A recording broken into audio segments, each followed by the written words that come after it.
Hello everyone, Dungeon Master Andrew here with Natural 40 Games, and today I am making a little video because there will be no game this evening as I am going to be involved in GameCon Canada. So my normal sessions that I run on Thursday, Friday, and Saturday are not occurring this week, so I figured, oh hello kitty cats. Uh, everyone, all of my sessions are on hold this week because I am going to be running some things at GameCon Canada. So I figured I would do a little video talking about all of the campaign books I have ran up to this point for Dungeons and Dragons 5th edition.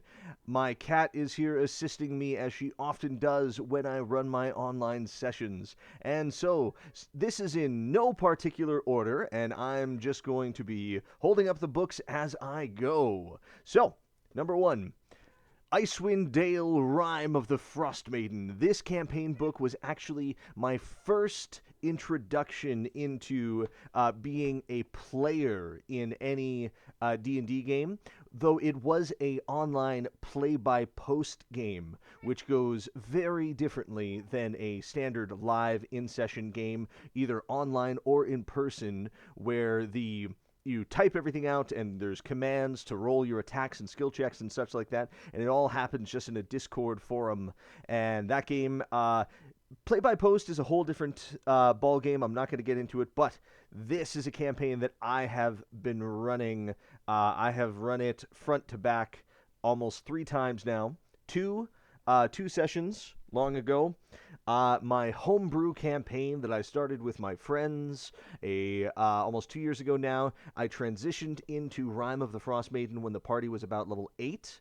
So we got into Icewind Dale after dealing with dragons and all sorts of issues down in Luskan, and they went through the trials in the 10 towns, all of the major plot points, delved into the dungeons. It was absolutely fantastic. That was the first time I ran that.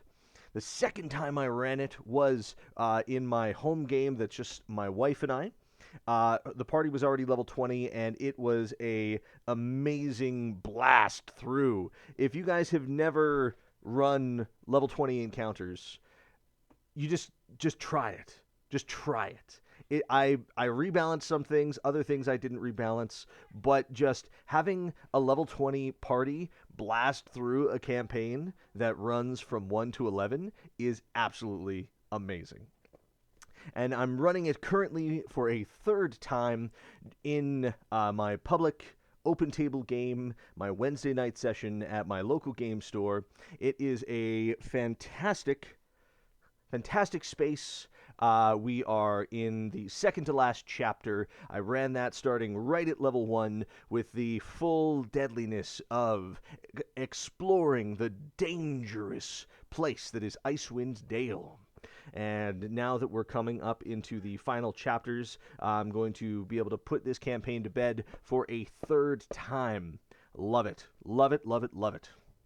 Alrighty. Next, I have the Dungeons & Dragons Essentials Kit. This is a campaign called the Dragons of Icespire Peak. It is a starter set campaign, levels like 1 to 5. It's an open narrative with a job board, great adventuring. Now, I have not run that on its own. What I did was my most recent Curse of Strahd campaign. I started off with the events in this book, with some of the quests in the town of Phandalin, but I made it so the place was super spooky and haunted because I didn't want to start my players at level 1 in Barovia. So my new Curse of Strahd campaign, it started in Phandalin and then became Curse of Strahd, and then became the next campaign that I'm going to talk about. 10 out of 10 will run again on its own. Absolutely lovely stuff. The next one, Vecna, Eve of Ruin. This is the latest campaign book to come out from Wizards of the Coast. I have just begun to run it. We have got one session under our belt. It is absolutely phenomenal. I'm looking forward to getting my friends together again. This is my current Saturday night game with my group of friends that I've known for many, many years. That is a fantastic campaign. Starts at level 10. So my Curse of Strahd game that started with the Essentials Kit became Curse of Strahd and then became Vecna, Eve of Ruin. There is so much cool stuff happening in this book. I got the fancy alt art cover. I love the extra art and effort that goes into these special edition ones. Then, the first campaign book I ever bought myself, Curse of Strahd. I have run this now 3 times. I had just mentioned my home game. I had run this starting at level 3 to level 10, going through all of the events of Curse of Strahd over the course of about a year in my Saturday night game. And with that, it has been a phenomenal spooky campaign. I'm definitely going to run it again sometime. The first time I ran it, I started it at level 5 with my other home game, and the party went into Barovia at level 5, played through all of the events of it, came out at level 9, and then we went on for further adventures. Then, Tomb of Annihilation. This is another one. I have run it once completely, and I have just started running it once again, where the first time I ran it, it was part of my epic home game in a series of campaigns that I ran, where after Curse of Strahd and events from Avernus, we went into Chult and delved down into those tombs and had an absolutely amazing time. My current Thursday game, I am running this in a hardcore style, where we started at level 1, we are tracking experience points, we rolled 3d6 in order for stats, and we are rolling hit dice every level up. We're tracking encumbrance, food, and water, the full survival challenge of the jungles of Chult. It has been phenomenal. That's the game I'm not running tonight because I have the meeting with the people at GameCon to get started for that. Running this again right now, absolutely love it. Will probably not stop running it. Then we have Dragonlance, Shadow of the Dragon Queen. I'm a huge fan of Dragonlance. I used to have about 40 to 60 novels years ago. It was phenomenal how much I loved reading those books. I had read them, the War of the Souls, the War of the Lance, the Brothers' War, all of the different crazy storylines. This campaign I have run twice now. I ran it in my first open table game that I ran at my local gaming store. 6 months, amazing war story where heroes rise or the world will fall. And then I ran it for the second time in my home game where the party's still at level 20, so we actually went right into this after Icewind Dale in my level 20 home game. And I have built upon this using my previous knowledge of the world of Krynn and the different events, and we've turned it into a much bigger Dragonlance campaign that I'm in the midst of running in my game with my wife. Love it. We'll probably run it again. Phandelver and Below the Shattered Obelisk. This is absolutely fantastic. This is my current Friday night session that I'm running at my local game store. I once before tried running just the Lost Mines of Phandelver, and that is the only campaign I have ever had to cancel because of issues with party scheduling. It was an online campaign that I was running. A new school year hit, and people just couldn't keep going with their university schedules. So I'm like, well, that's no good. So the campaign itself, a traditional dungeon delving campaign where there's tons of monsters, tons of loot, high stakes, and what they've done in the later chapters to bring all of these spooky monsters from the far realm into Phandalin as players race to assemble the pieces of the Shattered Obelisk before the forces of the far realm can. I love this campaign. I will definitely run this again. I am almost getting upset that I'm almost done running it. I'm in the later chapters. Started running this in January. It's middle of June now. It's been a weekly game, open table. It's been great for new players. It's been great for old players. There's so much happening. I love the town of Phandalin that was in the Essentials kit as well. Amazing campaign. I might run this just the first chapters again, up to level 5 to Wave Echo Cave, the original Lost Mines sort of plot, in order to start another game in the future. Or I might just run it back to front again. I love this game. Alrighty. Planescape Adventures in the Multiverse. Now, Fate will giveth and fate will taketh away. This campaign, Turn of Fortune's Wheel, that's included in this box set, I ran in the time slot that was left open when my Lost Mines game went kaput. I recruited new players, an old friend, and many fresh faces, and this is an absolutely phenomenal campaign. It has got... I have never killed players so many times than in this game. This was a 24-session campaign. I got 35 player kills in this campaign. But it didn't matter. We just kept rolling because of how wild the plot is in this. It is part of the Planescape setting where there's 2 other whole books in here, and the whole idea of being the back room of the multiverse where everything is connected and everything is intertwined is just absolutely phenomenal. I'm going to wait a bit before I run this again.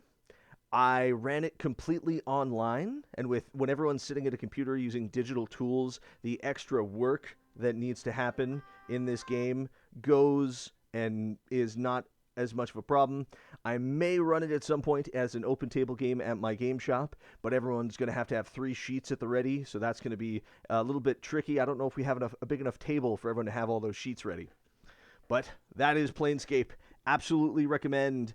I'd say the only campaign I've ran where I think digital tools are more helpful than not, as normally I prefer to do just everything on paper the old-fashioned way.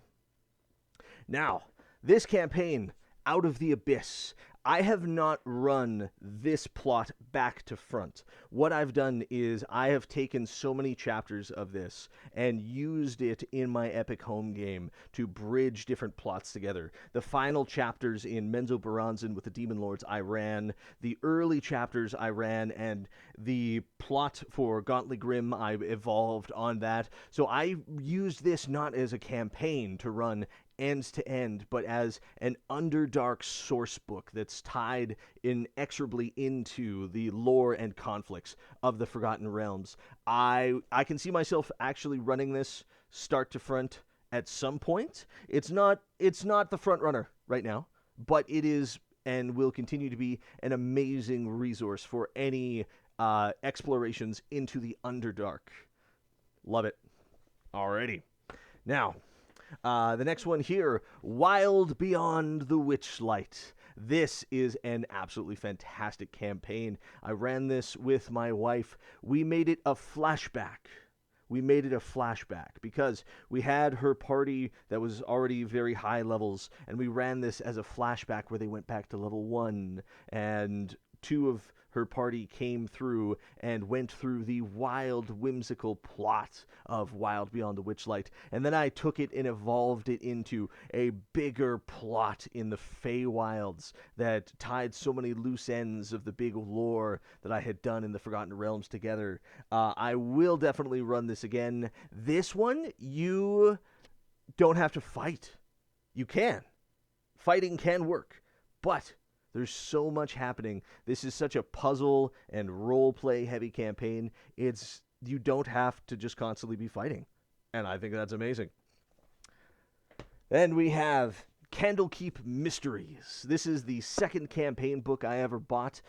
Just after I had run Curse of Strahd, I had bought this, and I used it as a transition piece where the University of Candlekeep, the great library of Candlekeep in the Sword Coast, I have used that as a sort of home base networking space for my long ongoing home campaigns for almost 2 years now. And it is such an amazing place full of lore and stories. The actual adventures in this book, I've run about half of them during the course of that, but I've more used it, much like the Out of the Abyss book, as a source book for the world and for Candlekeep to breathe life into the Forgotten Realms, as opposed to just these are the stories we run in this order. As this is a compilation book where all of these different quests that are in here, and there are quite a few of them, are meant to be sort of a little bit more self-contained. So being able to take the information with this and use bits and pieces of it that as I went is very much in keeping with what the book wants you to do. And the other book that I have over there I forgot to grab them all.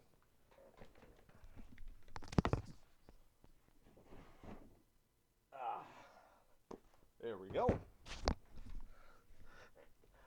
Spelljammer: Adventures in Space. The campaign book included in this is The Light of Xarxis. This is the only campaign book I own that I have not yet ran. I try to be very disciplined in buying for myself what I'm going to be running, because buying RPG books is a different hobby than running books, and I try to focus on the running. But how I got this book, one of my good friends, one of the players in many of my tables, bought this for me as a Christmas gift last year because I was running a one-shot using the Spelljammer setting where we went on a lunar dragon hunt through the stars. And she took one look at that. I think I had made an offhand comment like, oh, I got to print out these stat blocks because I don't have the book, but I'll be able to manage. And she had put in an order at the local game store that I run my games at, and it was there waiting for me when I went and arrived to run one of my sessions just before Christmas, and it was absolutely phenomenal when that happened. Let's see now. That is all of the books that I have run that I physically have on hand. I have also run the majority of the plot from Descent into Avernus. I do not own that book.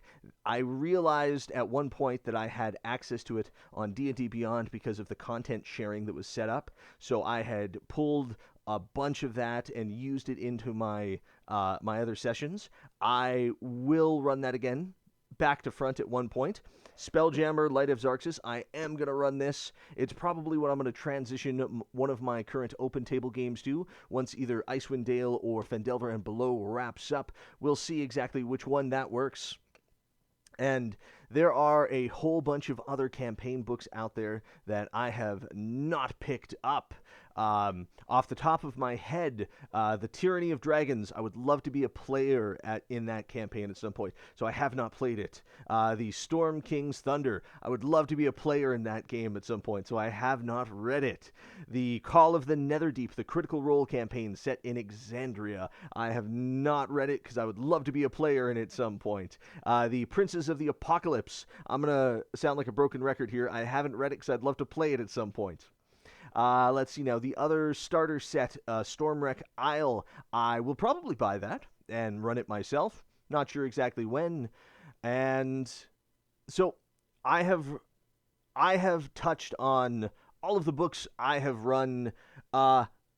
You may notice that I am incredibly positive about all of these books that I have run. I think the worst thing I've said about any of them is I'm not planning to run it again soon. Because all of these books do such amazing things for me as a dungeon master. They give me plot, they give me characters, they give me dungeons and maps and challenges and encounters and treasures. All of the things that I would otherwise have to make up all myself. And I have done a fair amount of homebrewing of plots and adventures of campaigns as well. My first campaign I ran in 5th edition D&D started off as completely homebrew and worked into Curse of Strahd and then slid through around into these other wonderful campaigns. I am also currently running an entirely homebrewed plot set in the world of Exandria. That is my Monday night game every other week. So I've got the Tal'Dorei campaign setting Reborn and the Explorer's Guide to Wildemount. I have been telling an amazing plot where the lesser idols of the Betrayer gods, the Twilight Phoenix Deseret, Uk'otoa the Leviathan Lord, and the Worm Guy. I've really de-emphasized the Worm Guy. I've kind of made that different. Are the sort of main forces to look out for, and that has been fantastic as well. And it strikes me as very different running a plot that I'm running myself versus running a campaign book. These books take so much weight off of me as a DM. I'm running 6 campaigns right now. I'm running 6 campaigns, and I wouldn't be able to do that if all these amazing books did not exist and I had access to them and I've been able to pick them up as I go. I love running this game. I love running these campaigns. I can't wait to play more Vecna Eve of Ruin. I'm going to be picking up the Quest from the Infinite Staircase coming in July. I'm really looking forward to that one. And the other books that I haven't touched on. Let's see now. Keys to the Golden Vault. I think heists might get a little old. I don't know. I don't think we need that many heists in a row. So that's one book I haven't really looked into. Tales from the Yawning Portal, I'd love to buy. I'm going to buy that one of these days. There's stuff in there I want to run. Ghosts of Saltmarsh is on my list. I want that book. I want to run that book. It's one of the older ones, so I don't really see it around on the shop shelves. And Amazon Canada is out of stock of a lot of D&D books, so might be trickier to get my hands on. And And that's what I think about all of the 5 edition campaigns I have run, and many of them that I have not run. This is Andrew with Natural 40 Games. Thank you.